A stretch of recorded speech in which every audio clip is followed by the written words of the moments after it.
Hey y'all, today we're going to talk about that incisional line and all the different colors it can turn. It's normal at first for your incision to have a red appearance. Typically around 1 centimeter of redness is normal for a few weeks or so.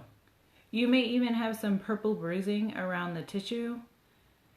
If your surgery was due to trauma, then bruising might be more diffuse.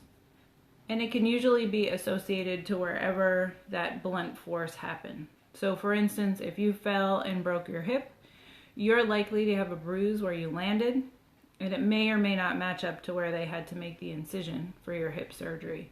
So just keep that in mind. Things can get a little hard to discern if there was a lot of trauma, especially with something like a motor vehicle accident where there may have been multiple injuries. But let's get back to that incision. So,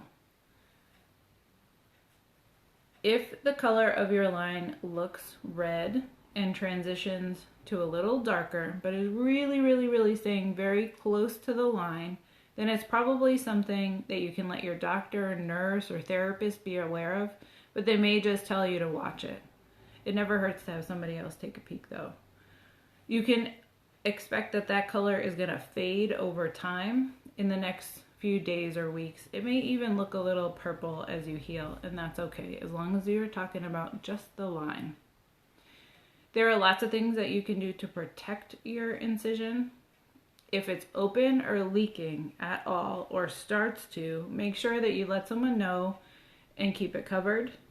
That's going to protect you from infection.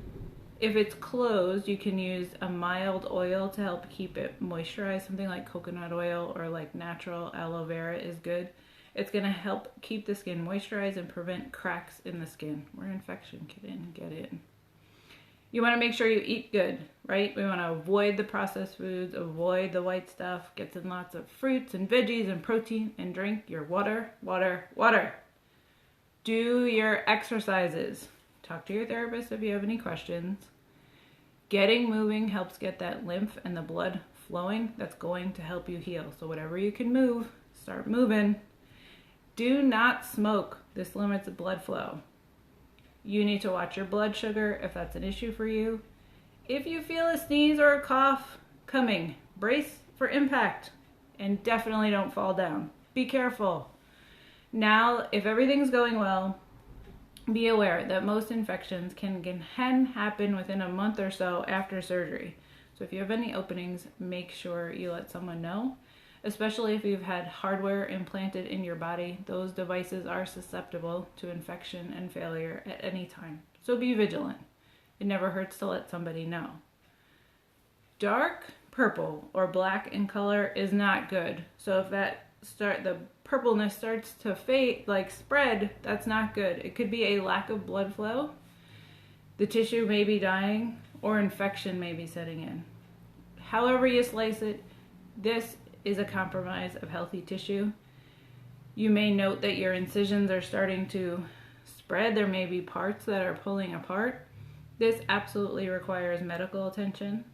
And the treatment plan is going to depend on what's happening, but there's likely going to be some antibiotics, maybe some kind of revision, and they may have to put a negative pressure device on you, or a wound vac, people call it. But first things first, you need to get back in touch with your doctor, your surgeon.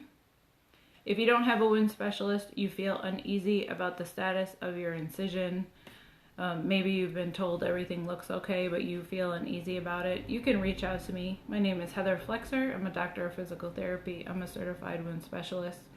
I do offer wound consultations that can be done online or on the phone with some recent pictures of your wound, and we can help to determine if there's a different product or plan that might help you heal faster, especially if you're being told to use gauze or pack it and it's just going to take time. We can definitely do better than that.